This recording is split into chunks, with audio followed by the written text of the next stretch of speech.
America, Iran ఈ రెండు పేర్లు వినగానే మన మైండ్లో వచ్చేదేంటి? యుద్ధం, టెన్షన్ కదా? కాని ఈ రెండూ ఒకప్పుడు ప్రాణస్నేహితులు అంటే నమ్ముతారా? అసలు దశాబ్దాలుగా నడుస్తున్న ఈ గొడవ వెనుక అసలు కదేంటో ఈరోజు చూద్దాం. అసలు ఒకప్పుడు ఇంత ఫ్రెండ్లీగా ఉన్న దేశాల మధ్య ఇంత పెద్ద శత్రుత్వం ఎలా మొదలైంది? ఈ ప్రశ్నకు జవాబు తెలియాలంటే మనం కాస్త టైంలో వెనక్కి వెళ్ళాలి. కాని దానికంటే ముందు అసలిప్పుడక్కడ ఏం జరుగుతోందో ఒక లుక్కేద్దాం. ప్రస్తుతం చూస్తే ఈ మొత్తం టెన్షన్కి సెంటర్ పాయింట్ ఏంటంటే ఇరాన్ న్యూక్లియర్ ప్రోగ్రాం. ఇరాన్ ఎలాగైనా అణుబాంబు తయారు చేయాలని చూస్తోందని, ఇది ఇజ్రాయెల్ లాంటి దేశాలకు చాలా పెద్ద ప్రమాదమని అంటున్నారు. ఇప్పుడున్న గొడవలన్నింటికీ ఇదే మెయిన్ రీజన్. అసలు సిచ్యువేషన్ ఎంత సీరియస్గా ఉందో చెప్పడానికి ఇది చూడండి. ఇరాన్లో ఒక చాలా ముఖ్యమైన మసీదు మీద ఒక ఎర్ర జెండా ఎగిరేశారు. దానర్థమేంటో తెలుసా? యుద్ధానికి సిద్ధంగా ఉన్నామని చెప్పడం. అదొక పవర్ఫుల్ సింబల్. దీన్ని బట్టే అర్థం చేసుకోవచ్చు అక్కడ టెన్షన్ ఏ రేంజ్లో ఉందో. కానీ ఈరోజు మనం చూస్తున్న ఈ గొడవలు, ఈ టెన్షన్ ఇది ఎప్పుడూ ఇలా లేదు. నమ్మడానికి కొంచెం కష్టంగా ఉండొచ్చు కాని ఒకప్పుడు ఈ రెండు దేశాలు చాలా మంచి ఫ్రెండ్స్.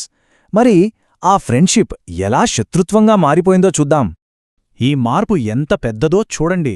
1979 కంటే ముందు ఇరాన్ అమెరికాకి బెస్ట్ ఫ్రెండ్స్లో ఒకటి. వాళ్ల స్కూల్స్, కాలేజెస్ అన్నీ అమెరికన్ స్టైల్లో ఉండేవి.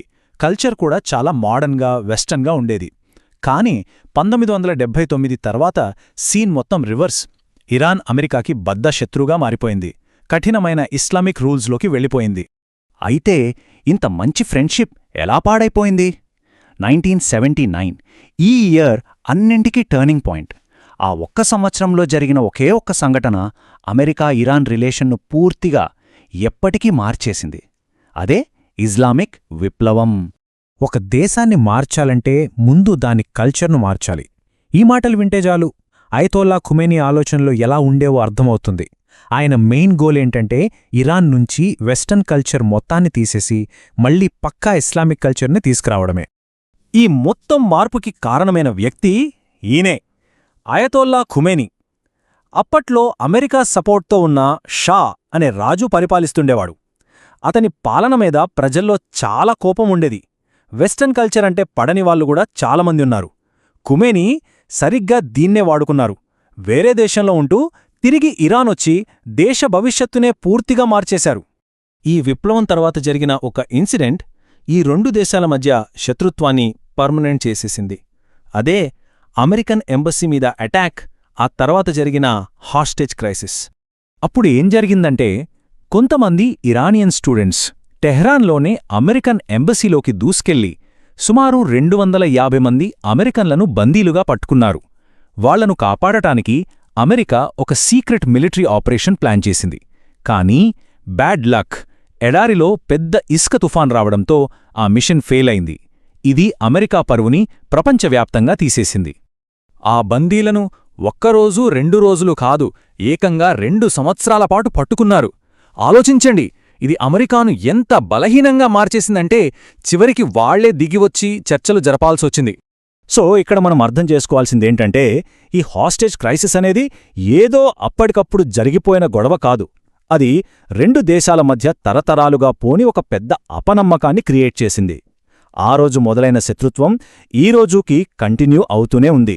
మరి ఈ గొడవ వల్ల మన దేశం మీద కూడా ఎఫెక్ట్ పడుతోంది. సరే, ఈ గొడవంతా బాగానే ఉంది. కాని దీనికి మనకి సంబంధమేంటి? అసలు ఇరాన్ మన ఇండియాకు ఎందుకు అంత ఇంపార్టెంటో ఇప్పుడు చూద్దాం. చూడండి, మనకు ఇరాన్తో చాలా ముఖ్యమైన డీల్సున్నాయి.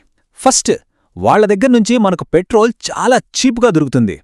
సెకండ్, మనం డబ్బులిచ్చి కొనకర్లేదు.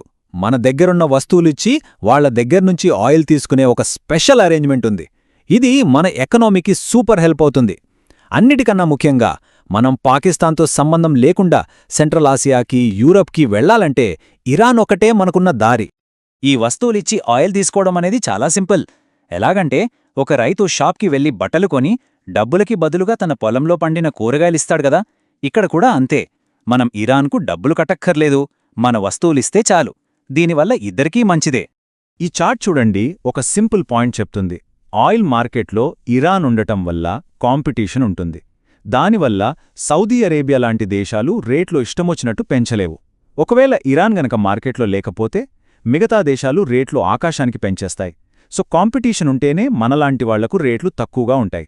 సో అమెరికా ఇరాన్ మధ్య ఈ గొడవ ఇలాగే కంటిన్యూ అవుతుంటే మరి మన ఇండియా ఏం చేస్తుంది? తన అవసరాలను కాపాడుకోవడానికి ఎలాంటి స్టెప్ తీసుకుంటుంది? ఈ పెద్ద జియోపొలిటికల్ గేమ్లో మన నెక్స్ట్ మూవ్ ఏమై ఉంటుంది? ఇది ఆలోచించాల్సిన విషయమే. ఇలాంటి మరిన్ని ఫైనాన్షియల్ స్ట్రాటజీల గురించి తెలుసుకోవాలనుకుంటే తప్పకుండా సబ్స్క్రైబ్ చేసుకోండి.